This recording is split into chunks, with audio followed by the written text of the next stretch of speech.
o reflector lights sa mga kalsada.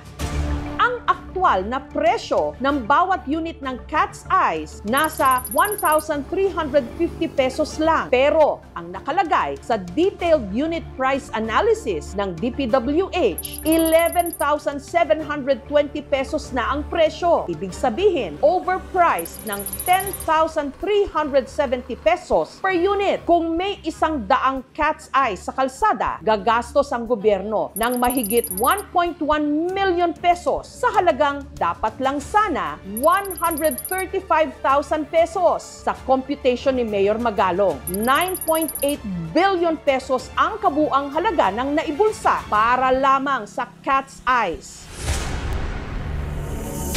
121,330 pesos ang inilaang pondo para sa yellow barriers sa bawat isang metro ng kalsada.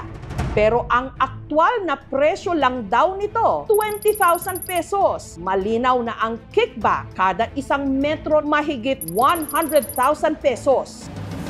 Ang presyo ng rock netting, ayon kay Mayor Magalong, 6,000 pesos kada square meter. Pero ang nakalista raw sa DPWH, 25,000 pesos noong 2023. Kaya kung susumahin sa kabuuan para sa lahat ng rock netting na binili para sa Cordillera taong 2017 hanggang 2023, 46.61 billion pesos. Sa pagtatansya ni Mayor Magalong, 28 billion pesos dito ang napunta sa kickback o tongpats. Paano nyo na nakita na may anomalya